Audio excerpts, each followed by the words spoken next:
Me. Oh, hi. You're watching Sipping Off the Cuff on TequilaAficionado.com, part of Tequila Aficionado Media. I'm Alex Perez with my good friend Miguel Morales. That's right. I'm actually to Alex's left. We are in the same building, under the same bar roof, with the same lighting. And you know, today's a special day for us because we have been hoarding and hiding the next couple of reviews that we're going to do, because this is the bad stuff. And why don't you show everybody? This is the rest of the line of the bad stuff. If you're familiar with this line, it is an award winner. This is some serious tequila coming from autograph from our good friend Felipe Sotomares, who is a catador, a certified catador, one of my mentors. Beautiful tequila. This is an extra añejo. This is the plata, this is the reposado. This extra añejo is a 3-year, and this is the one we're going to taste today. That is a 5-year, I believe. Yep. And we'll give you all the ins and outs, but I'm really looking forward to that. I just broke the seal off of this puppy. We want to thank the folks at the Bad Stuff who made this happen, and for transparency's sake, this was the one that Alex and I had last December when we actually had dinner with Felipe and his partner, and they had just brought this. There were only this is out of barrel number 1. Okay, these are numbered and signed. This is bottle number 56, and there's only 144 bottles that came out of that barrel. Wow. So we got barrel number 1. This is the 5-year. Okay. So the other extra añejo that we had was the 3. You will do the honors, senor, because you get to pour that. I'm going to use a Glencairn, and you go, my good sir. Ah, thank you. Thank you. Oh, look at that color! Wow, wow! Look at that color! Oh my goodness!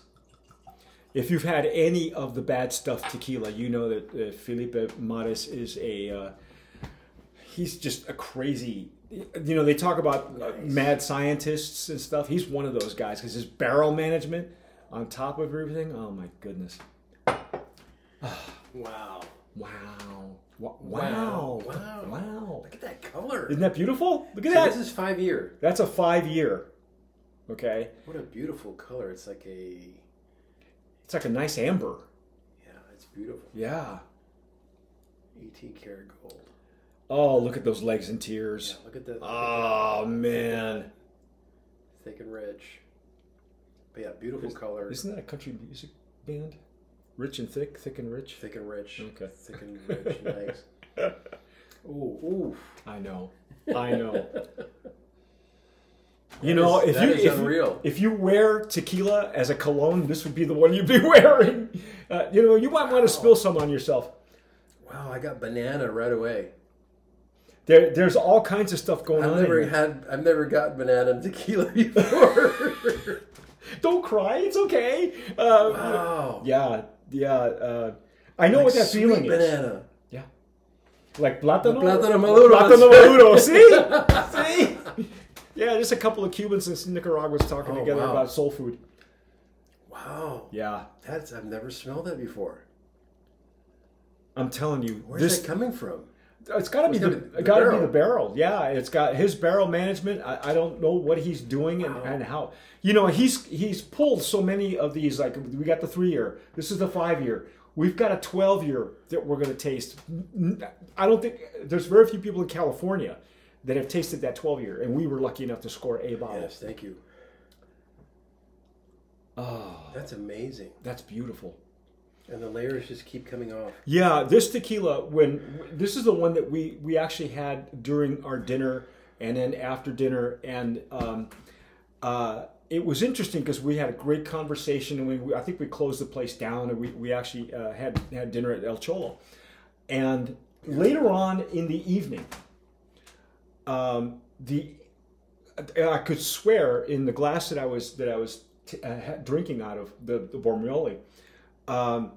I could get anise again, which I've never been able to get in an aged spirit. Usually get the anise in a Blanco, but it came full circle And eventually, as the sample got lower and lower after every pass, I could smell it. It was and I showed Felipe. I go, Felipe, smell this. What do you get? He goes, yeah, it's anise.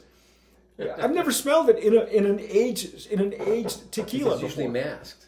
Well, yeah, because the barrel notes take over. The barrel, yeah, of course. Or it converts it into baking spices, or whatever spices and flavors that the char and the barrel are right.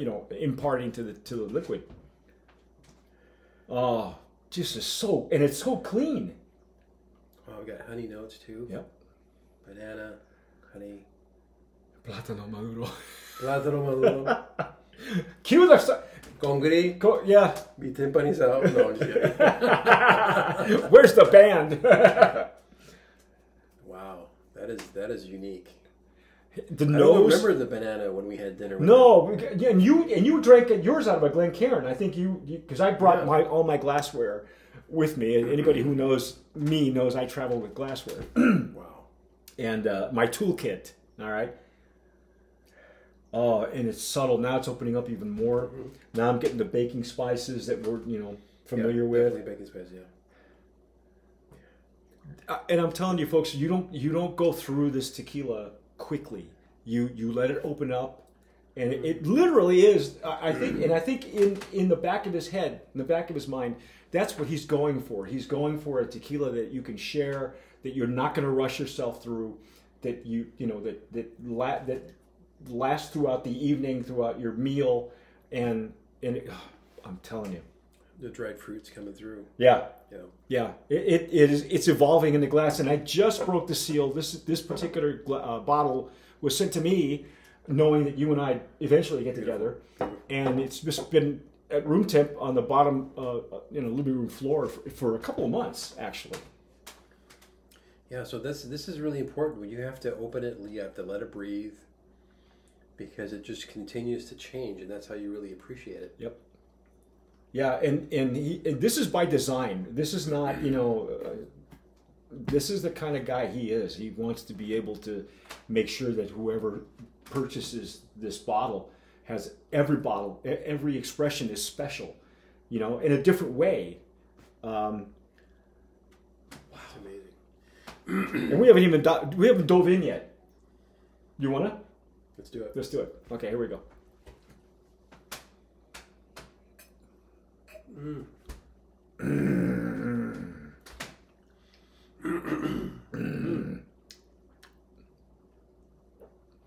There are still characteristics of the Blanco. The agave is still present. That's crazy. But it's a nice on the retro. Yeah. And it's a nice long finish.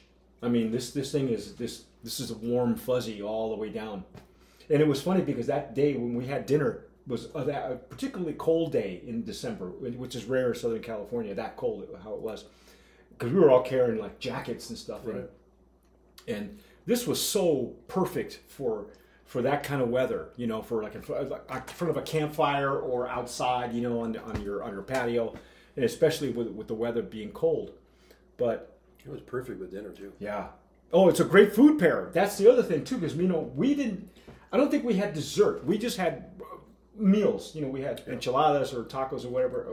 I think there was crab enchiladas. Crab enchiladas. Yeah, we had some seafood with this, because anybody who knows Felipe knows that he lives on a boat in Oceanside. So,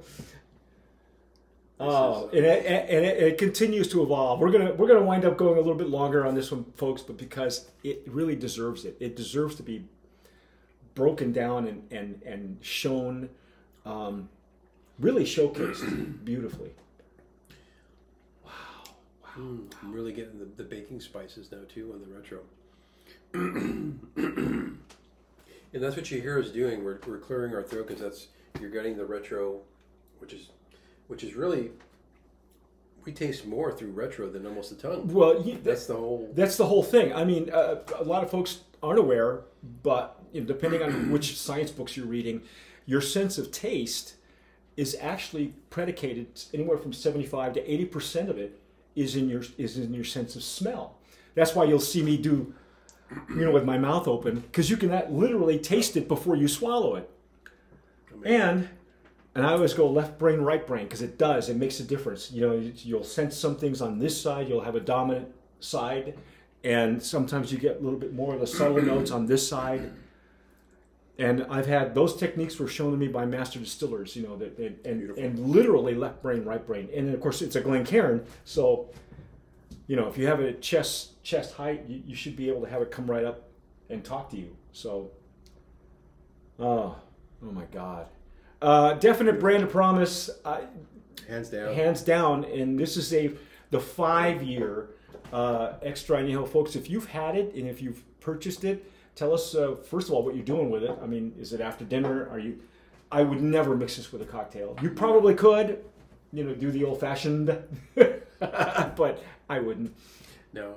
This is really a super brand. I think, in my opinion, it's one of those top tier categories.